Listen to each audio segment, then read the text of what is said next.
Salut tout le monde, j'espère que vous allez bien. Je vous retrouve aujourd'hui pour vous parler de la place des écrans dans notre famille. C'est vraiment un terme global parce que j'avais déjà fait une vidéo sur le sujet il y a de ça quelques années, je ne me souviens plus exactement, mais je vous mettrai la vidéo dans la barre d'infos puis également ici si jamais ça vous intéresse. Je vous conseille d'ailleurs d'aller regarder cette vidéo avant celle-ci parce que celle-ci sera surtout un update en fait de la première vidéo. Dans cette première vidéo, j'évoquais notamment notre façon d'aborder les écrans en tant qu'adulte et en tant que parent, mais également comment on avait introduit les écrans tout simplement dans notre vie de famille depuis qu'on avait des enfants, tout ça. Donc voilà, c'est vraiment des sujets que je n'évoquerai pas aujourd'hui puisque je l'ai déjà fait par le passé. Mais aujourd'hui, ça va être surtout un update. Je vais répondre un petit peu à toutes vos questions puisque finalement, à l'époque, quand j'avais fait cette vidéo, je crois que notre aîné avait les 4 ans et notre fille 1 an, quelque chose comme ça, peut-être un petit peu moins. Là, actuellement, notre fils va avoir 6 ans et notre fille 3 ans. Donc forcément, les choses ont évolué. Forcément, dans quelques années, j'aurai aussi des sujets un petit peu différents à aborder en termes d'écran. Donc voilà, c'est un petit update et je vais répondre du coup un petit peu à vos questions que vous avez pu me poser sur Instagram récemment. Je vais les découvrir avec vous, donc c'est parti. Première question, est-ce que Liam n'est-il toujours pas en demande d'écran? Alors, oui, effectivement, c'est toujours le cas. Les écrans, ça fait partie de notre vie, mais c'est vrai que c'est pas quelque chose qu'on va regarder quotidiennement. Il va être en demande parce que, par exemple, pendant les vacances, on a plus tendance à regarder un truc ensemble, et donc du coup, il va se dire ah bah tiens, si on se regardait un documentaire ou quoi que ce soit, parce que Liam est très très fan des documentaires, donc là forcément, il est plus en demande qu'avant, mais pas réellement en demande non plus. Genre par exemple, il va jamais me demander ça tous les jours ou ce genre de choses quoi. Ça c'est toujours pas d'actualité. Puis j'espère que ça le restera comme ça le plus longtemps possible. Quel type de programme regardez-vous et qu'envisagez-vous de regarder? Alors, je trouve que cette question elle est intéressante parce que effectivement, j'envisage de regarder des trucs là à l'avenir avec Liam, mais qu'on n'a pas encore regardé, donc c'est assez intéressant. Donc, qu'est-ce qu'on regarde? On peut regarder style des dessins animés type des Disney, des Pixar, etc. Mais je vous avoue que rien que pour choisir le dessin animé avec Liam, c'est assez compliqué. C'est comme quand tu es devant Netflix et que tu dis oh, on va regarder quel film ou quelle série. C'est un peu pareil avec Liam, mais il est jamais emballé par le dessin animé, et même si tu fais tout pour lui vendre bien et lui dire mais si il est bien et tout, franchement le Roi Lion ou j'en sais rien, ça l'emballe jamais. Donc j'avoue que les dessins animés comme ça un peu longs, Liam c'est pas trop son truc. Maintenant ça peut arriver qu'on regarde un truc comme ça, mais c'est assez rare quand même. Sinon les documentaires, lui il est fan de documentaires animaliers surtout, mais après voilà, même d'autres documentaires qui peuvent être adaptés aux enfants. On a eu pendant un certain temps Disney+, et il y en a pas mal dessus. Netflix aussi, enfin bref, on a Canal et je crois qu'il y a pas mal de trucs, mais c'est assez récent Canal, donc je connais pas trop encore. J'ai vu sur Canal qu'il y avait des petites séries, alors faudrait que je regarde un petit peu ce que ça donne, mais style des petits programmes avec des trucs un peu éducatifs style Fred et Jamy à l'époque. Ça je pense que pour le coup Liam ça pourrait beaucoup l'intéresser, donc je vais un petit peu plus me pencher sur ces choses là maintenant pour Liam. Si d'ailleurs vous avez des programmes de ce type là à partager, n'hésitez pas à me le mettre dans les commentaires parce que je pense que là je vais commencer à me tourner sur ce type de programme pour Liam. Sinon ça va être des dessins animés séries, alors il y en a que 2 en fait finalement, mais ça va être Pat Patrouille et Peppa Pig.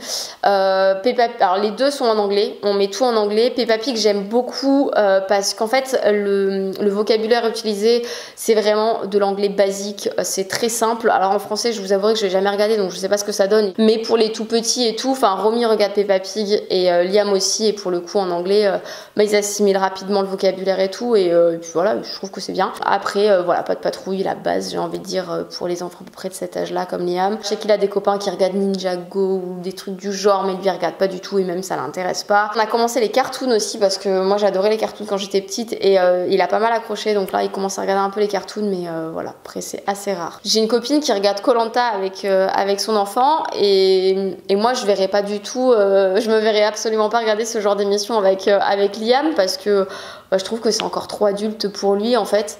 Donc voilà, il y a des choses en fait qu'on regarde pas forcément, mais il y a des programmes je suis sûre qui pourraient être sympas. Par exemple je pense à The Voice Kids, pourquoi pas, ça peut être sympa, mais bon j'ai pas la télé donc à regarder en replay quoi. Que proposer aux enfants comme alternative aux écrans quand maman est occupée? Mais moi honnêtement ils ont appris à s'occuper tout seuls en fait, donc ils jouent. Après ils sont deux, donc forcément ils jouent à deux aussi. Moi les Lego c'est vraiment un franc succès à la maison. Après ils jouent ensemble en fait, et sinon alternative aux écrans, le premier truc auquel je pense c'est la Looney quoi. La Looney, mais enfin là on va certainement la mettre sur la liste de Noël pour Romy, parce que clairement c'est vraiment un truc qu'ils utilisent tout le temps, que ce soit en voyage, à la maison, dans la voiture, la Looney, mais c'est génial. Après, je propose des activités style, je dois faire un truc, est-ce que je vous fais pas un petit atelier pâte à modeler, et je leur sors un atelier pâte à modeler ou un atelier je ne sais trop quoi. Ils ont toujours été habitués à ne pas avoir d'écran, donc peut-être que ça aide aussi, je ne sais pas. Avez-vous une idée de comment vous gérez le portable avec Liam plus tard? Comment voulez-vous que je réponde à cette question? Non, j'en ai aucune idée. Moi, je suis d'une génération où on a beaucoup utilisé les téléphones portables et tout, donc je pense être avertie, mais en même temps, ça me fait peur. Je pense que les générations de maintenant, ouais, ça m'angoisse un petit peu rien que d'y penser. À vrai dire, j'ai pas du tout envie de répondre à cette question, mais j'ai du mal en fait aussi à imaginer mon fils avec un téléphone portable. Ça arrivera un jour, hein, certainement, mais disons que tant qu'il n'en aura pas une utilité réelle, il n'aura pas de téléphone portable tout simplement. Et puis voilà, puis on verra. Franchement, je ne peux pas répondre à cette question, on verra d'ici là, mais je pense que ce sera quand même assez cadré et très réglementé, je pense. Regardez-vous de temps en temps un petit film en famille? Alors, un dessin animé ou un documentaire, etc. Ça, systématiquement, on le regarde en famille. Hein. J'avoue que les Peppa Pig ou les Pat' Patrouille, j'ai regardé. Hein. On a regardé plein de Peppa Pig et plein de Pat' Patrouille avec eux. Mais il y a des fois où je les regarde pas forcément avec eux. Mais non, après tout le reste, que ce soit documentaire ou un dessin animé, c'est vraiment des moments qui sont des moments en famille. Là, on regarde toujours les écrans avec eux et du coup, on en discute et tout ça après. Mais du coup, c'était quoi la question? Je me suis perdue. Mais un film à proprement parler, style, je sais pas, des films que tu pouvais regarder quand t'étais gamin, comme, je sais pas, les Goonies ou Beethoven ou ce genre de choses. Oh mon Dieu. Ça a dû prendre un sacré coup de pelle aussi ces trucs là maintenant, mais ouais, non, ça clairement c'est pas d'actualité, parce que je vois qu'il a déjà du mal à regarder un dessin animé. Alors si je commence à lui faire regarder un film, je pense que ça va se débloquer d'ici peut-être 1 an ou 2. Là actuellement Liam il a 5 ans et demi, donc peut-être aller 6 ans et demi, 7 ans, pourquoi pas peut-être regarder un premier film. C'est pas que je suis contre l'idée, mais disons que je connais mon enfant et je sais que ça va pas forcément lui plaire. Donc voilà, tout simplement. Et bon, pour Romy, la question se pose même pas. Hein. As-tu des documentaires à conseiller adaptés aux enfants de 4-5 ans? Alors nous, pour le coup, on regarde des documentaires qui sont pas forcément toujours adaptés aux 4-5 ans, mais Liam, depuis tout petit, il est très très fan des documentaires, et je crois que j'en avais déjà parlé d'ailleurs dans ma première vidéo. C'est pas quelque chose qui peut le choquer ou quoi que ce soit, même s'il y a des moments parfois qui peuvent être entre guillemets difficiles. Bon voilà, c'est la vie, c'est comme ça, et pour lui c'est un truc qui est assimilé, alors que contrairement à ça, les dessins animés où parfois il y a un peu plus d'imaginaire, etc., ça peut lui faire peur quoi, alors que quand c'est du réel, pas du tout. Donc voilà, je pense qu'après c'est adapté aussi en fonction de chacun. Je me suis encore perdue dans la question, mais voilà, des documentaires adaptés aux enfants de 4-5 ans, il y en a en fait. Quand tu es abonné par exemple, que ce soit à Netflix ou Canal+, ou ces trucs là, t'as généralement la tranche d'âge et tu vois ce qui est plus ou moins adapté à ton enfant quoi, ou Disney+, ou voilà. Après à regarder sur internet, hein, j'ai envie de dire Google est ton ami. Moi personnellement là j'ai pas forcément de trucs en tête. Il y avait un truc sur Netflix je crois qu'on regardait, c'était des enfants qui racontaient le documentaire. Je sais plus comment ça s'appelle. Si vous avez le nom, n'hésitez pas à marquer tout ça dans les commentaires, mais là je l'ai pas. Regarde-t-il un peu la télé avant d'aller à l'école ou à la crèche? Alors absolument pas, comme je le disais auparavant, on n'a pas les chaînes de la télé en fait, mais même je serais contre en fait. Vraiment c'est pas un truc, déjà avant d'aller à l'école ou à la crèche, je trouve que ton cerveau c'est le moment où ça le surexcite en fait de regarder ce genre d'images et tout, et clairement bon voilà, chacun fait comme il veut, hein, mais moi je suis absolument contre. Mais au-delà de ça, en plus les dessins animés type qu'il y a à la télé, je pense notamment aux pubs. Mais rien que moi, je ne supporterais pas d'entendre les pubs comme ça le matin, quoi. Donc non, ça clairement, En tout cas, nous on le fait pas, on peut pas, et tant mieux. Voilà, vraiment ça, je suis vraiment pas pour. Autorises-tu les enfants à regarder la télé tous les jours, et si oui, combien de temps? Non, pas vraiment, parce que comme je dis, déjà le matin ou le soir après l'école, on le fait pas. Déjà on n'a pas trop le temps en fait finalement, parce que le matin s'ils jouent, il pourrait peut-être à la place de jouer, mais moi ils jouent ensemble, ils se lisent un petit bouquin et tout, enfin voilà, ça c'est leur temps du matin avant de partir à l'école.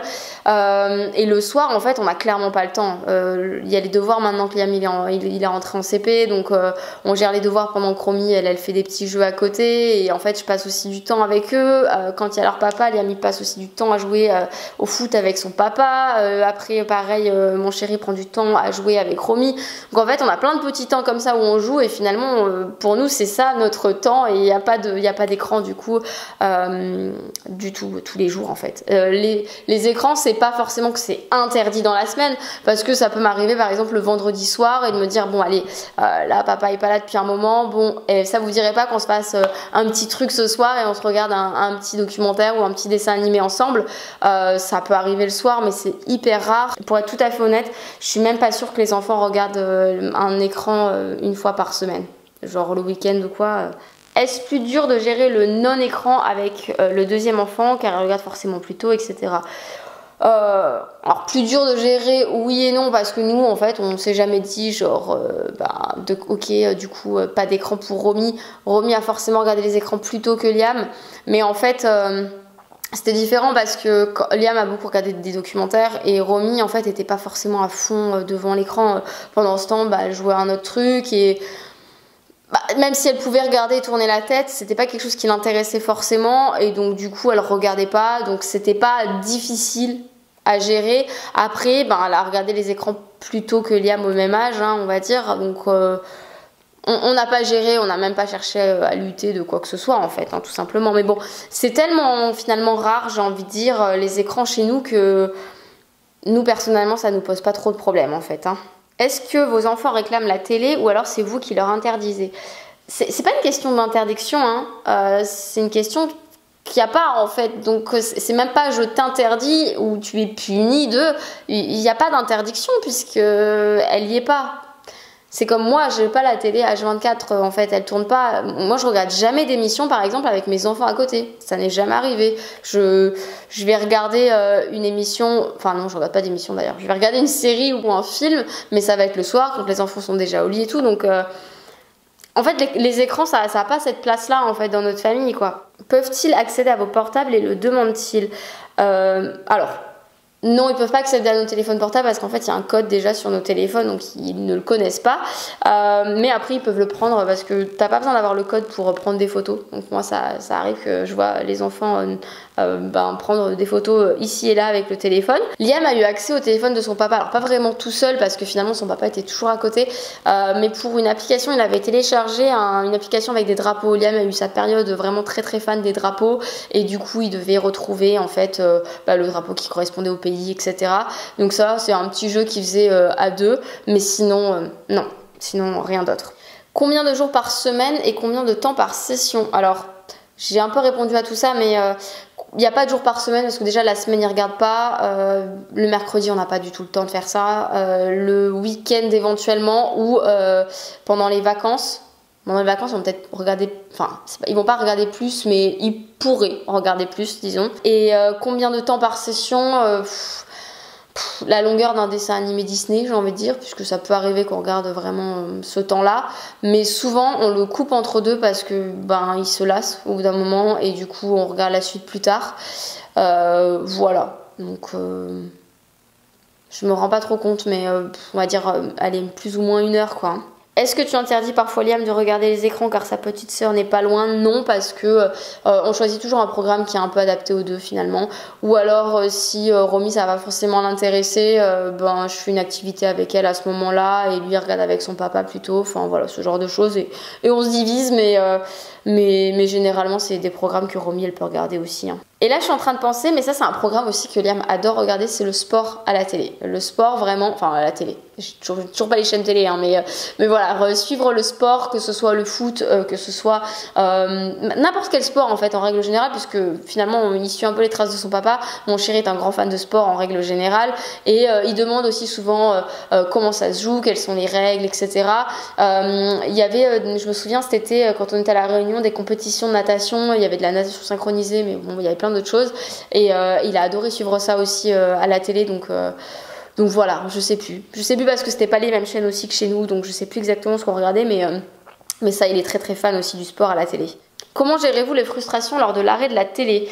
Alors, il n'y a pas réellement de frustration quand ça va être un Disney par exemple ou un reportage, parce que finalement tu arrives à la fin, bon bah voilà, c'est fini et point barre. Par contre, ça sera plus le cas sur des séries type Pat' Patrouille, des cartoons ou j'en sais rien. Et là, tu vas dire bon bah écoute, on regarde le dernier là et après c'est terminé, ou alors bon bah quand l'aiguille elle est à tel endroit, c'est fini. Voilà, généralement c'est comme ça, on amène petit à petit le truc, on répète. Sinon par exemple, ah bah tiens, c'est bientôt la fin là, là il reste 5 minutes. Bon, ce genre de choses. Et après, ben, le mieux étant de proposer un truc cool après, quoi. Si tu dis, tu proposes une nouvelle activité qui est sympa, bon, ben, forcément, ils sont à fond. Voilà, ce genre de choses, hein, ou de partir tout simplement, d'aller se promener, j'en sais rien, mais ça passe forcément mieux, quoi. Comment refuser un enfant en demande d'écran et quelles sont tes solutions? Alors, je suis un peu mal placée, moi, pour m'exprimer, parce que du coup, je suis pas du tout dans ce cas-là. Je pense que si à un moment il y a un enfant qui a ce besoin d'écran, etc., c'est qu'il a été potentiellement déjà mis beaucoup devant les écrans. Et donc, je pense qu'un sevrage est nécessaire. Donc, petit à petit, retirer petit à petit les écrans, mais pas du jour au lendemain, parce que bah, forcément, c'est énervant, quoi, même pour toi. Donc, moi, je ferai un petit sevrage petit à petit des écrans. Après, pas interdire à 100% et surtout pas du jour au lendemain parce que c'est violent en fait. C'est comme pour n'importe quel sevrage, pour n'importe quel truc, quoi. C'est même pour toi, quand tu te mets au régime du jour au lendemain et qu'on te dit là, tu as le droit à plus rien, ben, forcément, ça te fout un peu les boules, quoi. Donc, le jour où tu pourras en avoir un petit peu, ben, tu vas peut-être te jeter dessus, quoi. Donc, je dirais peut-être faire les choses petit à petit. Quelles sont mes solutions? J'ai pas forcément de solution, si ce n'est trouve des activités fun à faire avec, des activités manuelles, des sorties, des choses comme ça, mais des choses qui l'occupent en fait finalement et qui l'occupent que ce soit physiquement mais aussi intellectuellement, quoi. Ah, une question à laquelle je n'ai pas encore répondu. Donc, Liam a-t-il une console? Envisagez-vous qu'il en ait une? Alors, une console à proprement parler où vraiment tu es sur ton écran comme ça, etc., dans un coin? Non, vraiment. Certainement plus tard, hein, peut-être, hein, quand il grandira, mais c'est absolument pas d'actualité là. Par contre, avec mon chéri, on s'est posé la question parce que on a dans le garage en fait une ancienne console à nous qui est la Wii. Et on s'est dit ça peut être intéressant parce qu'on a notamment dessus Wii Sport, on a quoi encore, Just Dance, enfin voilà des trucs comme ça. Et on s'est dit ça peut être vraiment un jeu qui est sympa parce que pour le coup, bah, t'es actif, quoi, tu fais quelque chose, etc. Et on se dit pourquoi pas envisager de la sortir plus tard, là, pas dans les médias, mais voilà, donc celle-là, pourquoi pas. Et je termine avec cette question, donc comment gères-tu les écrans en dehors de la maison, par exemple chez les grands-parents, les amis, etc. Je vais être tolérante, je pense, en règle générale, dans le sens où si les enfants, il y a plusieurs enfants et qui se disent ah bah tiens, on peut se regarder un petit dessin animé ensemble et tout, bon bah vous allez regarder quoi comme dessin animé, etc. Et là bah ça me dérange pas et pourquoi pas. Si par exemple t'es chez quelqu'un qui va avoir la télé et les infos ou j'en sais rien et que moi pour le coup c'est quelque chose qu'on regarde pas du tout à la maison, j'ai pas envie que mes enfants ils restent comme ça devant l'écran parce qu'il y a un écran allumé et que potentiellement ça amène des questions, voilà pourquoi j'ai vu ça à la télé ou quoi que ce soit. Bah ça tout simplement je demande est-ce qu'on peut éteindre la télé si ça dérange pas, voilà.